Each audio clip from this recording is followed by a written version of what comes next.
Howdy. I just wanted to take a second to get you oriented with homeopathy if you've never heard of it or used it before. This will be more of the practical applications.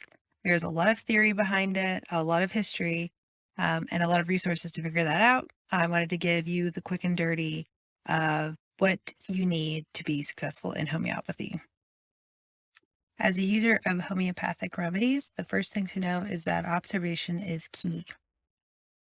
You're going to want to know what brought the illness on, what is the person's symptoms, and this will include everything from their mental state to their emotional state and their physical state. All of those are very important. You're going to want to know what makes the symptoms better or worse. So this could be like, are they better for going outside? Are they better for being inside? Do they have a thirst? Are they better for cold? Are they better for hot? Are they better for laying down, for moving, not moving? All of these things can help identify a good remedy for the issue at hand. And then the last part of it is any diagnosis that you do have. In some cases, this can be helpful. Typically, homeopathy will go off of symptoms, but having a diagnosis is helpful in some practices of homeopathy. So having good observations is going to help you, one, select the right remedy, and two, help you know when you are observing that you are actually healing. You can write these observations down as you go, but I will mention that I did put together a little journal to track my own family's health so that I knew what good looked like and then how they progress over time. Especially with kids, it's something that you can see different trends over time. And I liked it so much, I made it available for people to purchase. So if you want to check that out, it's over on Amazon. It's called The Health and Homeopathy. There's either a family journal or a individual journal, and that'll help you just kind of keep track of your progress. So once you have this information, you can kind of go one of two routes. You can either go to a classical homeopath or you can go to a more protocol-based homeopathy.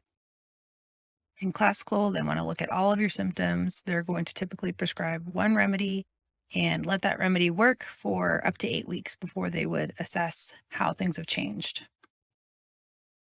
Protocol-based homeopathy is more on the diagnosis of what you have, and it is could be a number of remedies given at some frequency for a long amount of time. Usually give it 2 to 3 months before you would assess whether it is helping or not. So a tip, maybe considerations would be going classical to manage your chronic issues is a good choice if you don't have a diagnosis, if you really just have symptoms to go on. Kids, I find, do pretty good on classical because, again, they just have a lot of issues and maybe not a specific diagnosis. As well, people who don't want to take a ton of remedies with any frequency. It's a little bit hard to keep up with the protocols sometimes. So again, in classical, you take one dose one time and you let it act. So that is the classical route. So those are the cases where you would want to go with classical to manage chronic conditions. If you want to go with protocols, that's really good. If you do have a diagnosis, if you have more of an immediate need to address that specific problem, protocols are really good for you. Honestly, protocols are a little more DIY. You can try to do them on yourself. It's easier to look up your diagnosis and the protocol as opposed to the classical, which they do quite a bit of research to figure out which symptoms are the strongest in you and indicate which remedy. You can go back and forth. A lot of people start with classical and they might not have the success that they want, and so they'll go to protocols. Some people go to protocols and realize that classical treats on a more holistic level, and that is more ideal for their situation. In acute cases, it is handy to have knowledge of both. So if it's a severe situation and you can't think and get the symptoms and figure that all out and you know what's going on and you know there's a protocol, you can start by using that protocol, see if that works. If not, then when you have time, you can look at your symptoms, go and figure out, what remedy matches best with the symptoms that you have and try that classical route. To be prepared for acute situations, if you wanted to use a classical approach, My recommendation would be to get this book. It is the Complete Homeopathy Handbook by Miranda Castro. It typically comes with the 36 remedy kit. It's this kit. It is a great starter kit for managing acute issues, and it'll just get your feet wet when it comes to homeopathy for your family. So you have the remedy recommendation. What you're going to do is get your remedy. They'll be in pellets or in a liquid dose. If it comes in a Barion tube, you turn the top, one dose will fall out. Typically they say in classical that the number of pellets actually doesn't matter. You can take one pellet, you could take the whole bottle, and as long as you've taken it within, like a 1 minute period, then you really haven't done anything different. It's all the same. So for me, honestly, I've always ever taken one pellet. The Brian recommends 5 pellets, but I've only ever taken one. Take that and you drop it under your tongue, and typically the remedy is actually sprayed on the outside of the pellet. The pellet is just a carrier for the remedy, and so as long as it kind of touches your mucosal membranes, then you have taken the remedy. If someone is adverse to taking pellets, you can drop one of these in about 4 ounces of water and shake that up, and then take a teaspoon of that. You would actually use a spoon, drop that under the tongue, and that would also be considered a dose. That's a good way to use if you're going to end up using this a lot, to stretch a remedy if you want to. It's good for babies if you don't want to give them a pellet, and you can just kind of get it on their lip or somewhere on their skin. Even maybe for babies, it's a bit easier to administer for them. There's others that don't have that handy dispensing option. So if you have one like this one from your 36 kit, then you just open it up, you tap one out into the lid, and you pop that under your tongue. Again, doesn't matter if you get a few more in there. You can just take one as a dose. Dosing really matters in the frequency. So if you take one amount of remedy and then wait 15 minutes and take another amount of remedy, then that is you've taken 2 doses now. And so you've kind of given the body 2 things to work with. That being said, there has been some kind of discussion about maybe the number of pellets does matter. So that's more of an advanced topic that if you check out in this group, you'll see that some people it does matter for some people. Other notes about remedies is that they never expire, and if you do end up doing that water, making it into a water remedy, you can use a little bit of grain alcohol to extend the life of that remedy so that it never expires. If you want to use that container again, you'll want to boil it for at least 10 minutes to clear the remedy from the container, because residual kind of remedy or remedy imprint can end up on the container. So once you've taken your remedy, if it's an acute situation, you can actually take it one of 3 ways. You can shotgun it, so you can kind of front load it, and you will take it maybe once every 15 minutes if it's a pretty acute situation, and assess the results from that. You can space it out, take it and try to let it act, for an hour or 2 before you would assess again. And then from there, you can give it maybe about 4 doses to see if it's acting before you would switch remedy or switch potency. The third way to try is to take the remedy one time as a pellet. If you don't feel like it's acting, you would actually put it in the water and take it as a water dose, and see if that acts. And then if not, you take a drop of water out of that and put it into like another 4 ounces and shake that up, and then take a dose from that and see if it acts. And then if that doesn't work, you would go up in potency if you feel like the remedy itself is well indicated. So that was a bit of a mouthful. That's more kind of theory based, but just to say that you can, take the remedies pretty aggressively once you know these following things. The sign that a remedy is working is in an acute situation is someone falls asleep. There's some new discharges happening, so the body's getting things out, starting to respond to it. There is a general improvement in the mental symptoms or mental state. So they might still have all of their physical issues, but they just stop complaining. They feel a little better, kind of that way. Then you know that works. They throw up. That's a good sign because, again, the body's like, all right, we are responding to this remedy. Let's get this out. Typically in homeopathy, the idea is that you actually take the minimum dose. So once your body starts to show improvement, you stop taking a remedy and let the healing action occur. If you were to step back and have more symptoms show up, that's when you would take another dose of the remedy.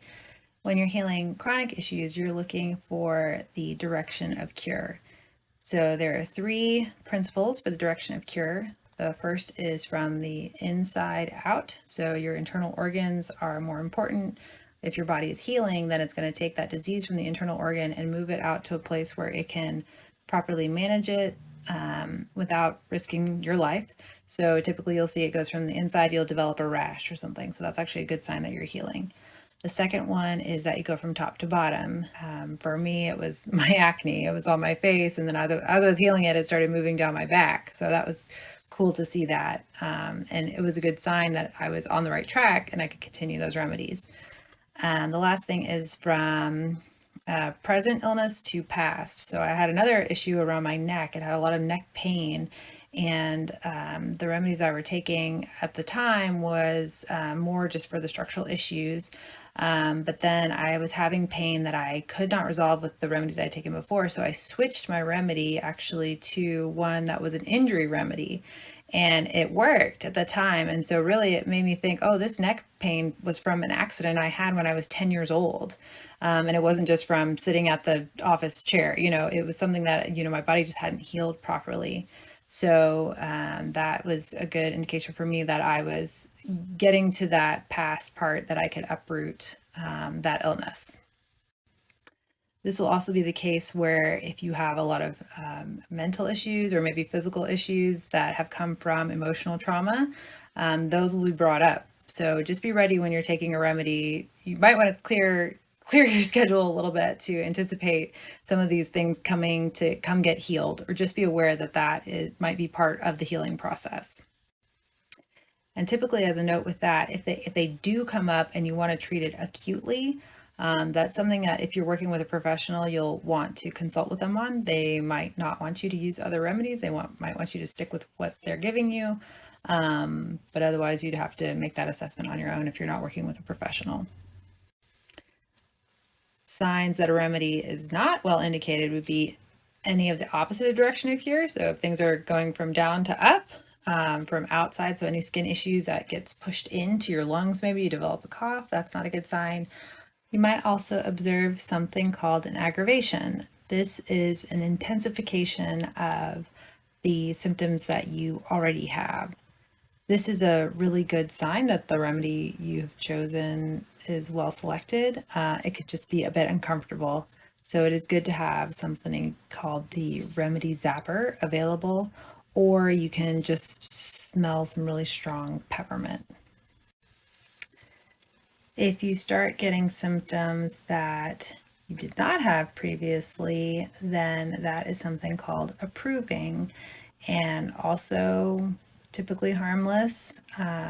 These would appear and you would confirm them by going to your materia medica and looking up the remedy and seeing if the symptom that you're showing, you're experiencing, is listed for that remedy. So in one case, someone was taking sanguinaria for snoring, and they ended up developing right shoulder pain. So they looked it up in the materia medica and saw that sanguinaria is for right shoulder pain. So she hadn't had that previously, and so she knew that this was approving, and it was a good sign that the remedy that she had taken had acted as much as it was going to, and it was not good to take any more at that time. So in that case, you can antidote approving with some really strong smelling peppermint. There are some other ways to antidote approving. You'll find that in this group. Once you have that knowledge, you've got the basics, and you can start learning more about homeopathy on your own, but you really can get started with that. Homeopathy is safe and effective. Pregnant moms can take it, nursing moms can take it, babies can take it. You can use it on your dogs and on your plants. If you can find a professional homeopath to work with, that's always a good choice to have, at least to have a professional specifically for acute situations, to have in your back pocket. If you try a couple remedies and you just get flustered or lost, they can usually get it pretty quick. The last thing to mention is where to get your remedies. You can get them on Amazon. The Brian store is on there.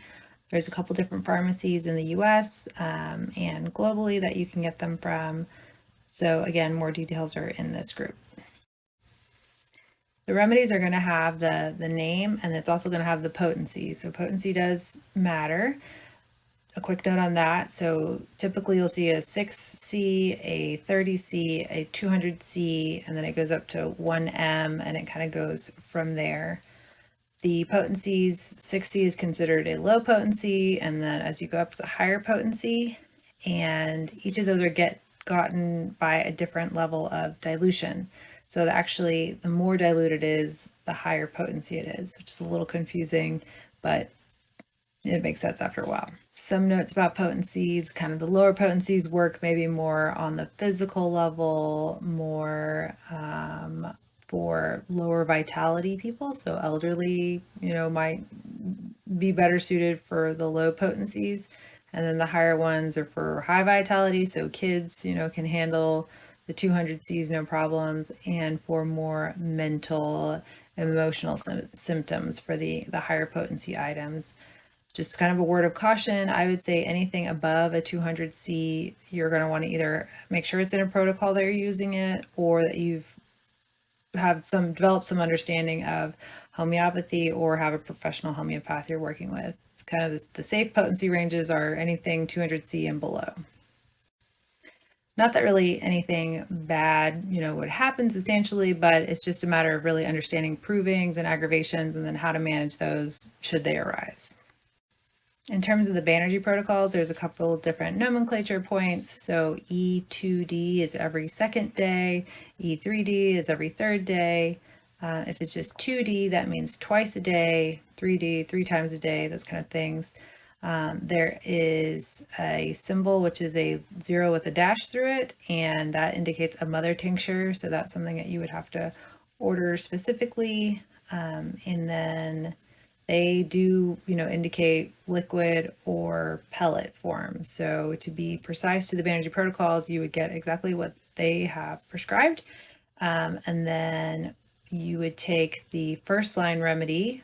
So they offer 3 remedy lines, and to address the, named illness properly per the Banerjis, you would go ahead and do their full first line remedy. Anything that has SOS next to it means like in a flare-up, in an acute situation while managing this disease, you would take this remedy. So it's not something you have to take all the time, but it's just available for a flare-up. If you're taking a Banerji protocol, you're going to want to give it 2 to 3 months before you would really assess whether it is working or not.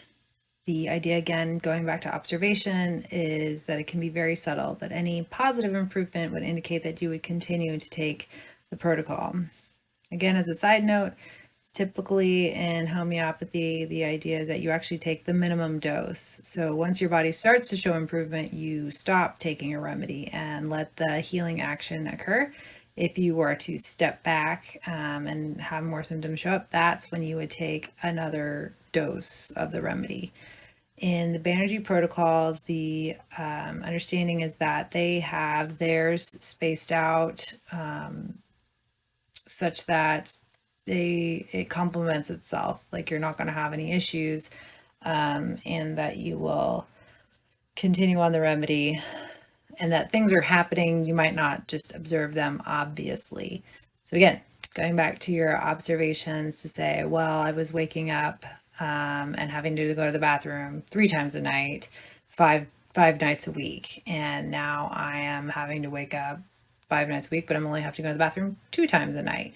So that is actually a positive sign. You're getting better, and it can take some time, but that would be an indication to continue with the remedy with that first line as is. If you see no change, and you also have to consider, your mental state, your emotional state, as well as your physical state, that's when you could consider, okay, this really is not working for me. I need to move on to the next line. So it's the second line remedy, might be worth trying.